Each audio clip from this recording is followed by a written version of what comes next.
দর্শক আপনাদের সবাইকে শুভেচ্ছা আমন্ত্রণ জানাচ্ছি প্রথম আলোর আজকের এই বিশেষ আয়োজনে। অষ্টমবারের মতো ডাকসু নির্বাচন অনুষ্ঠিত হচ্ছে।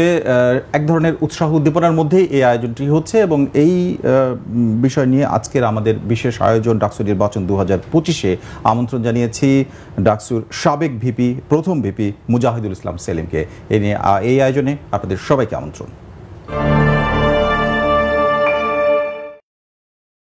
দর্শক চলে যাচ্ছে আমাদের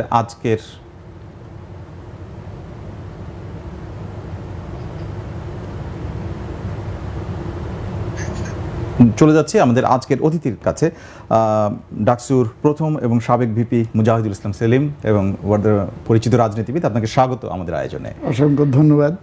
আপনি অনেকটা সময় পেরিয়ে এসেছেন। প্রথমে জানতে চাইবে এতদিন পরে পেছন ফিরে আপনার সময়টা নিয়ে এই 2025-এর যে নির্বাচন, এটিকে মানে দূর থেকে ডাকসু কেমন লাগছে? ধন্যবাদ।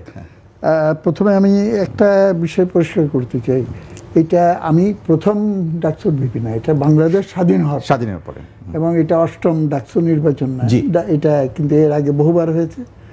কিন্তু খুবই ইন্টারেস্টিং বিষয়, যখন দেশ পরাধীন ছিল, যখন দেশ পাকিস্তানের অধীনে ছিল, সামরিক আইনের অধীনে ছিল, তখন মোটামুটি বলতে গেলে বছর বছর ইলেকশন হয়েছে।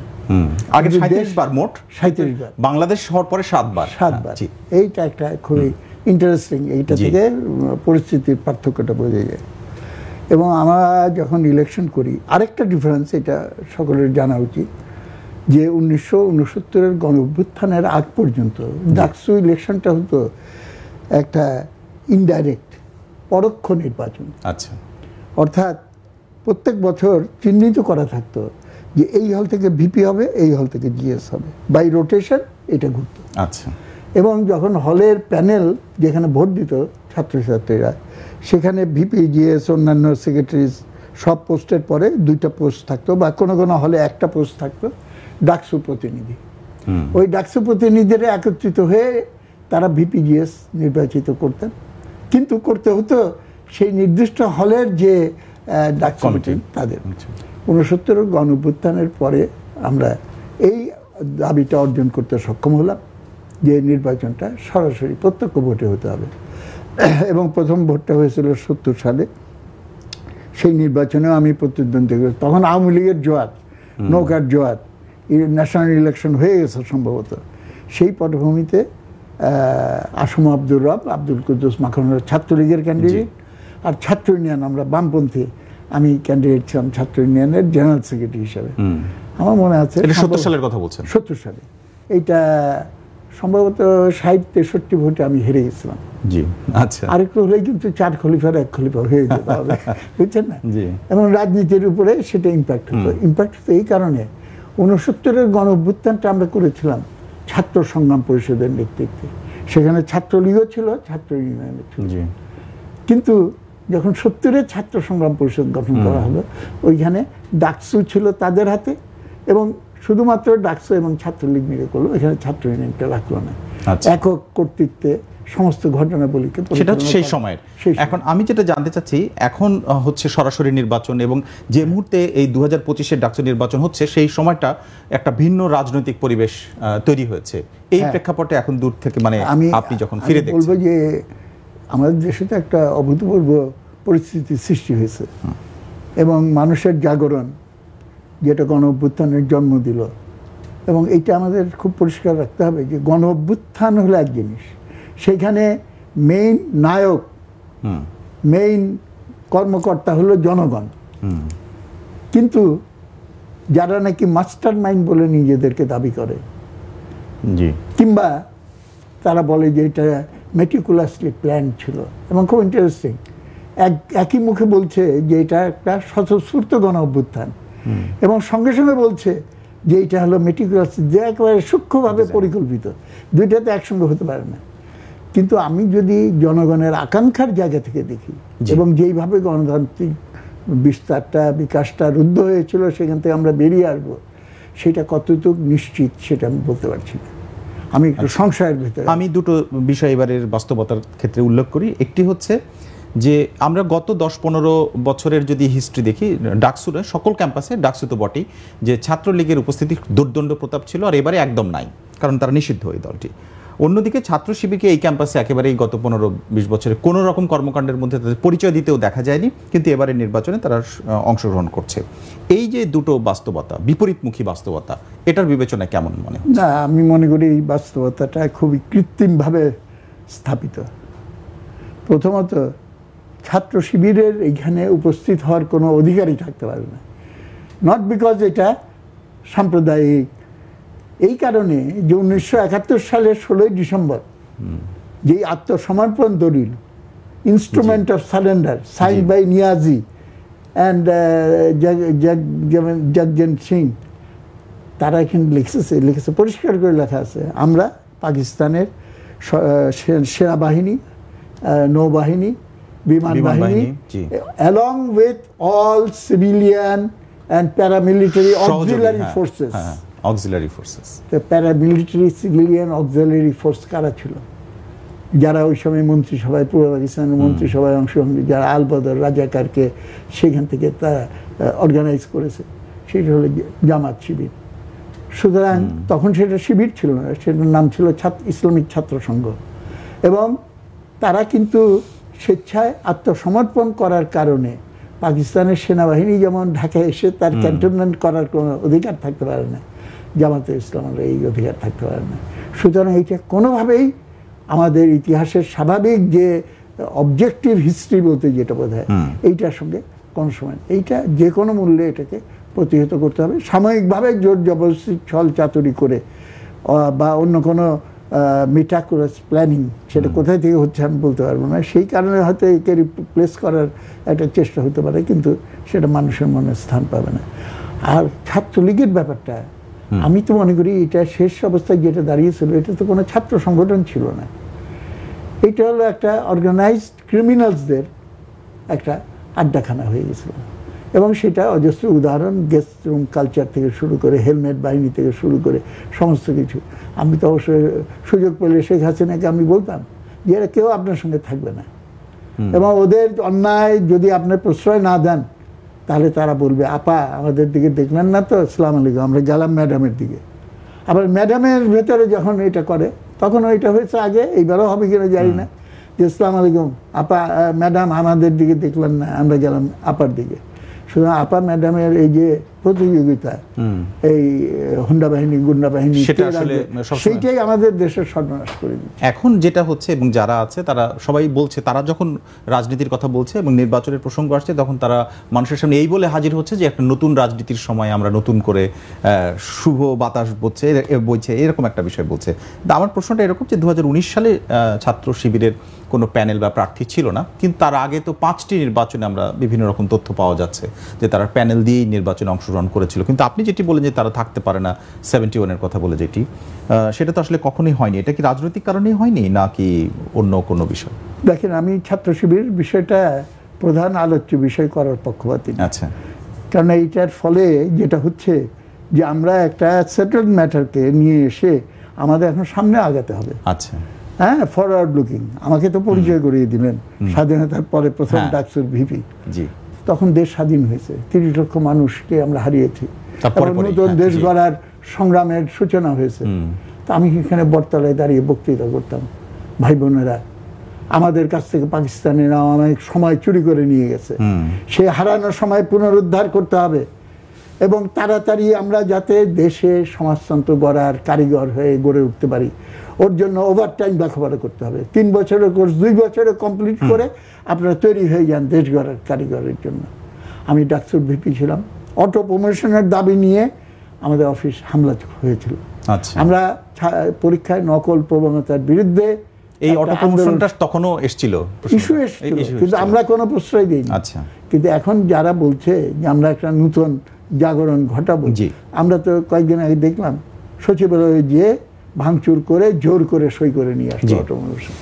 তো এইটা তো ইঙ্গিত করে যে এটা তো নতুন জীবনের সূচনা করবে না, বরঞ্চ নতুন নতুন রূপে পুরানো ব্যবস্থারই একটা নব সংস্করণের জন্য। 2024-এর 5ই আগস্টের পর থেকে সারা দেশে যে প্রধান রাজনৈতিক দল যেগুলোর সঙ্গে আপনার প্রধান উপদেষ্টারও বৈঠক হচ্ছে বা রাজনৈতিক আলোচনা যেটি সবার সামনে আসছে, সেটি হচ্ছে বিএনপি একটা অন্যতম গুরুত্বপূর্ণ দল হিসেবে স্বাভাবিকভাবে আসছে। তাদের যে ছাত্র সংগঠন, ছাত্র দল, তাদের যে এবারের উপস্থিতি, এটা আপনার মনে হয় কিনা যে ছাত্রলীগ যেহেতু ক্যাম্পাসে নাই, তারা আসলে সুবিধাজনক জায়গায় আছে কিনা, এবং এটা সারা দেশের যে রাজনৈতিক বাস্তবতা সেই ধারাবাহিকতারই স্বতঃস্ফূর্ত অবস্থান মনে করেন, নাকি এখানকার ভোটারদের চিন্তা ভাবনাটা অন্যরকম হতে পারে? দেখেন, ছাত্রলীগ আর ছাত্র দল সম্পর্কে অতীতের জায়গা থেকে অভিজ্ঞতার আলোকে ঢাকা বিশ্ববিদ্যালয়ে গোলাগুলি হয়। আমার ছেলে আর আমার বোনের ছেলে দুইজন একই বয়সী।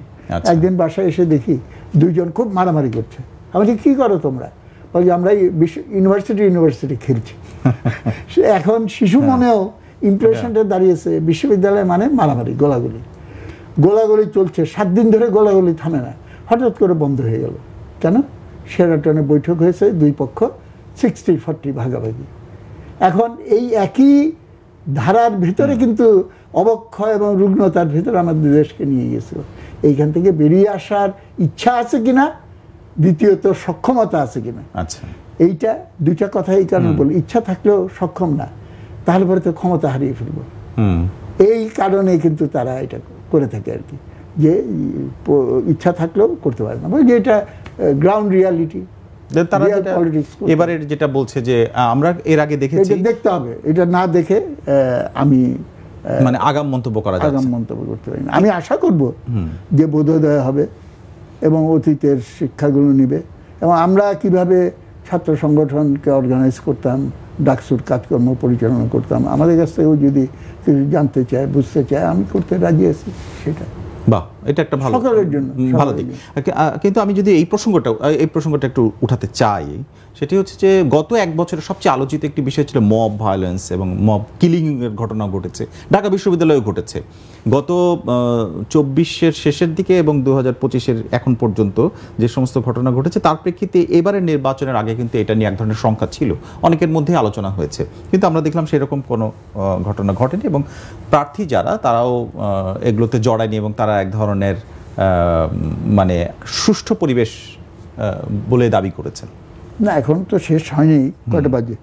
4টা, একটু বেশি, আর একটু আমাদের দেখতে হবে কোথা দিয়ে খেলা কোন দিক দিয়ে হয়, আপনি কিছু বুঝতে পারবেন না। আচ্ছা, দুর্ভাগ্য, আমাদের জাতি বড় বড় বিজয় অর্জন করে এবং তার অগ্রভাগে ছাত্র সমাজ থাকে, কিন্তু সেই আন্দোলন বিজয় অর্জন করতে সক্ষম হয়, কিন্তু বিজয় ধরে রাখতে পারে না।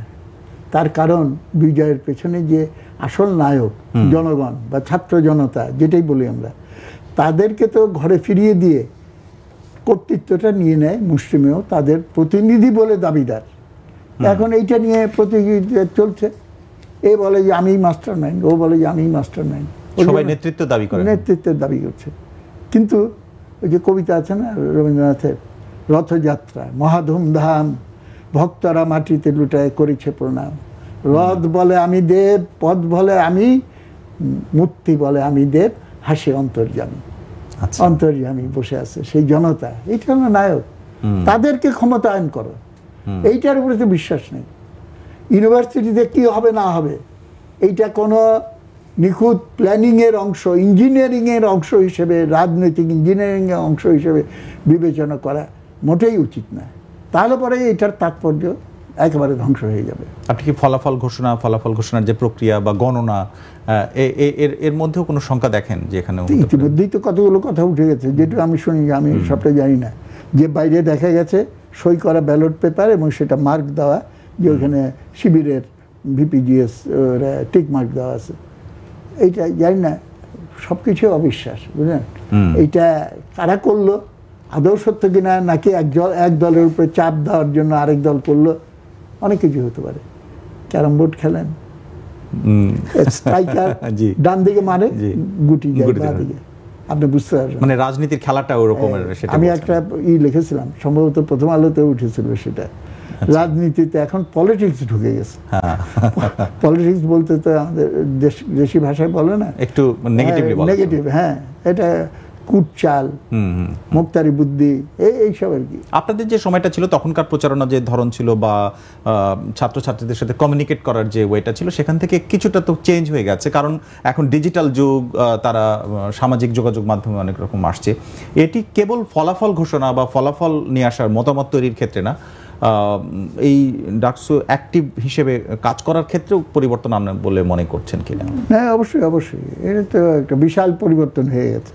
সেই পরিবর্তনটা আমি কোন দিকে পরিচালনা করব, আমাদের সামগ্রিকভাবে একটা আলোচনা আসে যে এখন আমাদের সংস্কার দরকার, পরিবর্তন দরকার, আগের ব্যবস্থা আর চলবে না। এই কথাটা বলার পরে কিন্তু এখানে ফুল স্টপ দেওয়া উচিত না, দাড়ি দেওয়া উচিত না। কারণ পরিবর্তন দুই রকম হতে পারে, তিন রকম হতে পারে। একটা পরিবর্তন হলো পুরানোটারই নতুন একটা সংস্করণ, নিউ এডিশন, নিউ ভার্সন। আরেকটা হতে পারে ফরওয়ার্ড মার্চ, সামনের দিকে এগিয়ে যাও, সমাজতন্ত্রের দিকে, যেটা আমাদের মুক্তিযুদ্ধের ঘোষণা ছিল। কিন্তু সবচেয়ে ডেঞ্জারাস হলো যে পুরানোটাতেও থাকতে দিবে না আপনাকে, ভিক্ষা চাই না কুত্তা সামলাও, এরকম অবস্থা আমাদেরকে নিয়ে যেতে চাচ্ছে পেছনের দিকে, মধ্যযুগের দিকে। যদি বাংলাদেশের বাস্তবতাকে নিয়ে যাওয়ার যদি চেষ্টা করা হয় কোনোদিন সংস্কারের নামে, পরিবর্তনের নামে, সেই ষড়যন্ত্র সম্পর্কে সম্পূর্ণ হুঁশিয়ার থাকতে হবে। সুতরাং খালি সংস্কার আর পরিবর্তন বলে সেই ওইটা বললেই সবকিছু পাস, এটা না। আপনি তৃতীয় যেটি বলছেন যে পেছন দিকে টেনে নিয়ে যাওয়া, সেরকম সম্ভাবনা কি আপনি দেখেন? কোন আশঙ্কা? হ্যাঁ, সেটা আমি যারা এটা করতে চায় তাদেরকে যেমন দায়ী করব, আরও বেশি দায়ী করব আমরা যারা ফরওয়ার্ড লুকিং, সামনের দিকে এগিয়ে যেতে চায়, তাদের ব্যর্থতাকে আমি দায়ী করব। আচ্ছা, আমি এবং সেটার ভেতরে আমিও পড়ি। আপনি একজন পোড় খাওয়া রাজনীতিবিদ, আমি এভাবে বলতে চাই যে ঢাকা বিশ্ববিদ্যালয় থেকে এখন থেকে ডাকসুতে নির্বাচিত হয়ে যারা বাংলাদেশের রাজনীতিতে অবদান রেখেছে, আপনি নিজেও তাদের একজন। তা আপনার কি মনে হয় যে ডাকসুতে যে যারা নির্বাচিত হন তারা আসলে ঢাকায় এবং তারা জাতীয় নেতৃত্বের খুব কাছাকাছি থাকেন, এটি কারণ অন্য ক্যাম্পাসগুলো থেকে এতটা আশাটা খুব একটা দেখা যায় না, নাকি এর মধ্যে আর কোনো মানে বিষয় আছে? না, এখানে কতগুলো বিষয় দেখার প্রয়োজন। একটা ঐতিহাসিক ধারাবাহিকতার ব্যাপার থাকে। জি। এবং বাংলাদেশে সবচেয়ে উচ্চ শিক্ষা প্রতিষ্ঠান হলো, সর্বোচ্চ শিক্ষা প্রতিষ্ঠান হলো ঢাকা বিশ্ববিদ্যালয়, এই ব্যাপারে কোনো সন্দেহ নেই। সবচেয়ে ভালো শিক্ষক, সবচেয়ে প্রবীণ এবং দক্ষ শিক্ষক মণ্ডলী এখানে আছে। এখানে গবেষণা কাজ তুলনামূলকভাবে অন্য দেশের তুলনায় কম হলেও বাংলাদেশের তুলনায় এটা সবচেয়ে উন্নত, এবং সবসময় এই দিকে তাকিয়ে থাকতো। ছাত্র সমাজকে লিড করার জন্য ঢাকা বিশ্ববিদ্যালয় এবং তার নির্বাচিত সংসদ সবসময় একটা ভূমিকা পালন করেছে। এবং ছাত্র সমাজ সমস্ত জনগণের ভিতরে কিন্তু তার একটা লিডারশিপ প্রতিষ্ঠা করেছিল। এবং সেটা কেমন, একটা উদাহরণ দিলে বুঝবেন। যখন একটা ছাত্র ঢাকা বিশ্ববিদ্যালয় থেকে গ্রামে যেত, বাবা তোমাদের বিশ্ববিদ্যালয়ের ছেলেরাও নাকি এই খারাপ কাজ একটা করছে, তাহলে আর দেশের কিছু থাকবে না। মানে তারা মনে করে যে একটা ছাত্র অনেক বড় আস্থা, অনেক বড় আস্থা। এইটা দিয়ে প্রমাণিত হয় যে সমাজের উপরে, সমাজের জনগণের উপরে তার নিয়ন্ত্রণ, তার প্রভাবটা কোন জায়গায় চলে গেছে। এখন এইটার বাস্তবতাটা কি এখন না, এই মর্যাদাটা রাখতে পারেনি, যার ফলে মানুষের ভিতরে হতাশা। কাকে বিশ্বাস করবো, কার উপরে আস্থা রাখবো? ছাত্রদের উপরে আস্থা রাখতে পারছে না। কিন্তু কতগুলো মুহূর্তে উল্লম্ফনের কতগুলো ঘটনায় তখন যে রোলটা প্লে করতে হয়, এটা করতে পারেনি। আমি সাধারণ ছাত্রদেরকে আমি মনে করি তারা এখনো হলো সৎ, দেশপ্রেমিক। আপনার এই যে গণঅভ্যুত্থান হলো, এখনো চলেন ঢাকা শহরের ওয়ালে ওয়ালে মন্দির, মসজিদ, গির্জা, প্যাগোডার ছবি দিয়ে ওখানে লেখা ধর্ম যার যার, রাষ্ট্র সবার। আর লেখা আছে স্বাধীনতা এনেছি, সংস্কার আনবো। সবার ভেতরে তো দেশপ্রেম। এই একই দেশপ্রেম মানুষের এই ছাত্র জনতাকে এক একবার এক একটা জাগরণের দিকে নিয়ে যায়। এখন এইটার উপরে ভরসা করে যদি আমরা অগ্রসর না হই, তাহলে পরে তো আমরা নতুন সৃষ্টি করতে পারবো না। এবং আমি মনে করি যে এইটাকে শেষ করে দেওয়ার কোনো শক্তি নেই। এখন আমি যেহেতু জনতা অমর, এবং আমাদের এই গণঅভ্যুত্থান প্রাইমারিলি জনতার কীর্তি, সুতরাং সেটা অমর। এই কীর্তি কেউ বিনষ্ট করতে পারবে না, এটা থেকে যাবে মনের ভিতরে। আমি ছাত্রদের সাথে সাথে তো আসলে জাতীয় অন্য রাজনীতিটাকে আলাদা করা যায় না। আমি এখন এই মুহূর্তে দাঁড়িয়ে যদি বলি, আগামী 6 মাসের মধ্যে জাতীয় নির্বাচনের একটা ঘোষণা রয়েছে ফেব্রুয়ারির প্রথমার্ধে। এখান থেকে খুব বেশি দূরে নাই। এই মুহূর্তে ডাকসুর যে নির্বাচনটা হচ্ছে এটি আসলে প্রত্যেকটা, যদিও আলাদা আলাদা প্যানেল দেওয়া হয়েছে, কিন্তু প্যানেলগুলো একটা রাজনৈতিক দল থেকে আসা। ইসলামী জামাত ইসলামী থেকে একটি প্যানেল এসছে, বিএনপি থেকে এসছে, অন্যান্য বাম সংগঠন থেকে এসছে। এখন আমার প্রশ্নটা এরকম যে এই নির্বাচনের ফলে যারা সামনে আসবেন, এই ফলাফলটা বা যারা পরাজিত হবেন তাদের পরবর্তী কর্মকাণ্ডটা এর ক্ষেত্রে, আগামী নির্বাচনের ক্ষেত্রে প্রভাব, জাতীয় নির্বাচনের ক্ষেত্রে কোনো প্রভাব বা নিয়ামক বা কোনো একটা অ্যাঙ্গেল থেকে বিবেচনার বিষয় হয়ে দাঁড়াচ্ছে কিনা? না, অবশ্যই অবশ্যই একটা প্রভাব থাকবে, এবং দুইটা সম্পর্কিত, ইন্টারকানেক্টেড, এটা হিস্টোরিক্যালি হয়ে আসছে। কিন্তু ভাবার বিষয় হলো কে কোনটাকে প্রভাবিত করবে। আচ্ছা, জাতীয় রাজনীতির কোরিলেশন, সেইটা কি ইউনিভার্সিটির ইলেকশনে প্রতিফলিত হবে, না ইউনিভার্সিটি ইলেকশন যে কোরিলেশন সেটা যে জাতীয় রাজনীতি? আপনি কোনটা মনে করেন?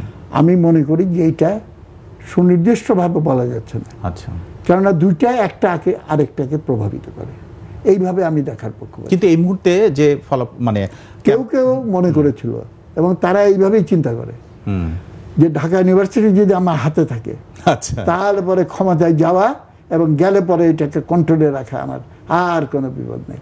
এটা হাতছাড়া হলে আমি ক্ষমতাসীন থাকলেও এটা হবে না। ডাকসু ইলেকশন হয় নাই কেন এতদিন?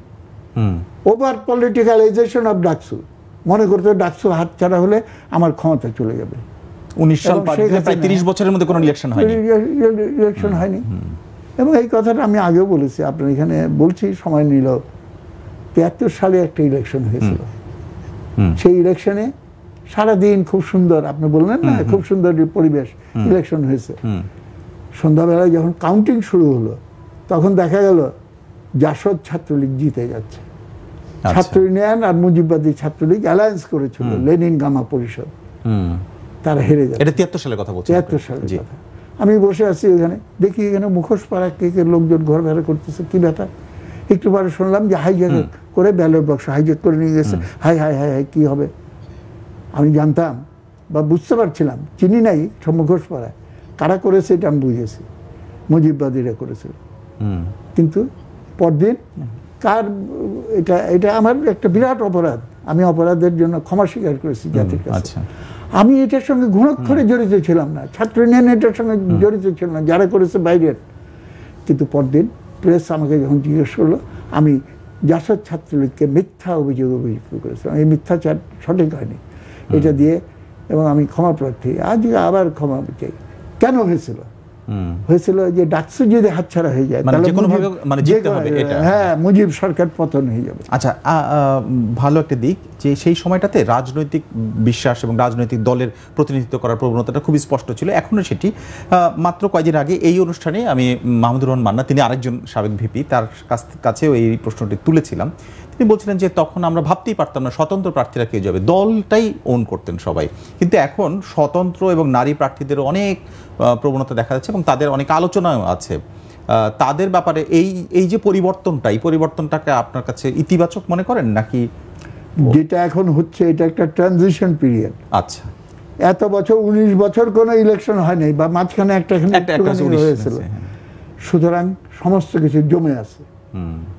আমার নিজের দেখেন, উকিল সাহেবদের সমিতি থাকে, ইঞ্জিনিয়ারদের সমিতি থাকে, এমনকি চেম্বার অফ কমার্স বা লুটপাট করে খায় তাদেরও, হ্যাঁ, এই তদবেশ কত রকম নাম আমরা জানি আর কি, তো তাদেরও সমিতি থাকে।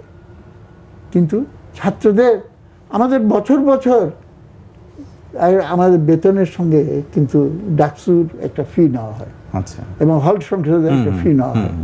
আমাদের টাকা নিচ্ছ, বিনিময়ে সেই কমোডিটিটা আমাকে সাপ্লাই করছো না, বা আমাকে করতে দিচ্ছ না। এত বড় অন্যায় চোখের সামনে হয়ে যাচ্ছে বছর বছর।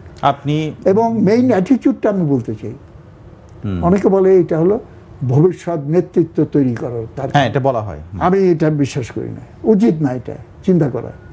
এরকম একটা পরিস্থিতি সৃষ্টি হয়েছিল গত শতাব্দীর 60-এর দশকে। আচ্ছা, ইউরোপে ছাত্র বিদ্রোহ, তারেক আলী বিখ্যাত সব লিডার্স, এবং তারা বলল শ্রমিক শ্রেণীর কোনো প্রয়োজন নাই, ছাত্রদের বিপ্লবী দুনিয়াকে শোষণ চেঞ্জ করে। কিন্তু আপনার এই কথাটা কেন ঢাকা বিশ্ববিদ্যালয়ের ক্ষেত্রে তো সবাই বলেন, অনেক অধিকাংশই বলেন, সবাই না ঠিক, অধিকাংশই বলা যায় যে উল্লেখ করেন যে এটা ছাত্র নেতৃত্ব থেকেই জাতীয় নেতৃত্ব গড়ে তোলার একটা সূতিকাগার এবং এখান থেকে তৈরি, এই ধরনের কথা বলে আপনারা তো অনেকে তৈরিও হয়েছে। এটা সচেতনতার অভাবে, ইতিহাসের সঠিক শিক্ষা পরিপূর্ণভাবে না থাকার কারণে হয়তো এটা বলে, উচ্ছ্বাসের ফলে বলে।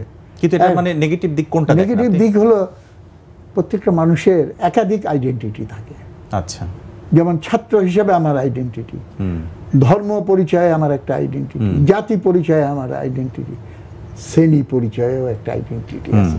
আমরা কমিউনিস্টরা, মার্কসিস্টরা আমরা শ্রেণী পরিচয়টাকে ফান্ডামেন্টাল মনে করি সেই জায়গা থেকে। কিন্তু ভুলটা করি আমরা, অন্য আইডেন্টিটিগুলোকে আমরা একবারে বাতিল করে দিই, এটা ঠিক না। এবারে একেবারে শেষ প্রশ্ন, আমরা আলোচনার একেবারে শেষ প্রান্তে, আপনি এবারের নির্বাচনটা নিয়ে কোনো প্রেডিকশন করেন কিনা এবং আগে থেকে চিন্তা করেছেন কিনা সবকিছু দেখে? না, আমি প্রেডিকশন করার পক্ষপাতী না, এবং প্রেডিকশন করলে পরেই কিন্তু বায়াসড হয়ে যায়। আমি মনে করি অবাধ নিরপেক্ষ নির্বাচনের নীতিতে যারা বিশ্বাস করে তারা বিজয় লাভের জন্য 100% চেষ্টা করা উচিত, এবং একই সঙ্গে পরাজিত হব এইটার জন্য 100% প্রিপেয়ার থাকা উচিত। প্রস্তুতিটা দুই দিক থেকে থাকতে হবে। কিন্তু আমি যদি এককভাবে একটা দিকে প্রস্তুতি রাখি এবং আমার সমর এফোর্টটা ওই জায়গায় কনসেন্ট্রেটেড হয়, তাহলে পরেই কিন্তু গোলমাল লেগে যায়। তখন আমি সেটাকে অ্যাচিভ করার জন্য এমন সব পথের আশ্রয় গ্রহণ করি যেটার ফলে মূল তার নীতি। রাজনীতিতে যেটি উত্তাল বলা হয়, যে ক্যাম্পাস উত্তাল হয় যখন তখন সবাই ভয় পায়, সেই রকম কোনো সম্ভাবনা আছে নাকি শান্তভাবে সুশৃঙ্খল অবস্থায় আপনি দেখতে পাবেন বলে? পুরা রাজনৈতিক ব্যবস্থা, অর্থনৈতিক ব্যবস্থা এবং যেই নৈরাজ্য চলছে আমাদের দেশে, মেইন প্রবলেম কি আমাদের দেশে এখন? অনেক প্রবলেমের কথা আলোচনা করা যায়, কিন্তু সেন্ট্রাল একটা জায়গা হয়েছে অনিশ্চয়তা। Everybody is affected, all classes, সমস্ত শ্রেণীগুলো এফেক্টেড, সাধারণ জনগণ এফেক্টেড, রাজনীতি এফেক্টেড। স্বাধীন বাংলাদেশের প্রথম ভিপি আপনি, নতুন ভিপি আসবে এবারে, তাদের উদ্দেশ্যে কিছু বলবেন কি? না, আমি বলবো যে একেবারে নিশ্ছিদ্রভাবে সাধারণ ছাত্র সমাজের চাহিদার প্রতি তাদের দৃষ্টিভঙ্গি বজায় রাখতে হবে। অতীত থেকে শিক্ষা গ্রহণ করতে হবে, যেগুলো গ্রহণযোগ্য সেটাকে গ্রহণ করতে হবে, যেটা পরিত্যাজ্য সেগুলোর বিরুদ্ধে রুখে দাঁড়াতে হবে, এবং কোনো অবস্থাতেই ক্ষমতা বা পদ ধরে রাখার জন্য বা আমার যারা মুরব্বী, রাজনৈতিক মুরব্বী, তাদের স্বার্থ রক্ষা করার জন্য আমি অগ্রসর হব। এটা যাতে কোনোভাবে স্পর্শ না করতে পারে, সমস্ত জনগণ তাদের পক্ষে থাকবে। কিন্তু সেটা করবে কি করবে না, সেটা হলো বড় প্রশ্ন। এবং আমি মনে করি যে সেটা হয়তো খালি ইচ্ছা শক্তি দিয়ে এটা হবে না, সেটা চেতনা এবং সংগঠন যদি জোরদার না হয় এটা করা সম্ভব হবে না। অনেক ধন্যবাদ আপনাকে আজকে আমাদের সময় দেওয়ার জন্য। দর্শক, আমাদের সঙ্গে ছিলেন ডাকসুর সাবেক ভিপি এবং বর্ষিয়ান রাজনীতিবিদ মুজাহিদুল ইসলাম সেলিম। তার কাছ থেকে এবারের 2025-এ যে ডাকসু নির্বাচন হচ্ছে সেই নির্বাচনের নানা দিক এবং একই সাথে ছাত্র রাজনীতি এবং দেশের জাতীয় রাজনীতির নানা দিক নিয়ে আমরা আলোচনা করেছি। প্রথম আলোর বিশেষ এই আয়োজন ডাকসু নির্বাচন 2025-এর আরও পর্ব দেখার আমন্ত্রণ রইল। এই জন্য আমাদের সঙ্গে থাকুন prothomalo.com, প্রথম আলোর ইউটিউব এবং সোশ্যাল মিডিয়ার অন্যান্য প্ল্যাটফর্মেও। আর যারা এই মুহূর্তে আমাদের সঙ্গে ছিলেন সবাইকে ধন্যবাদ।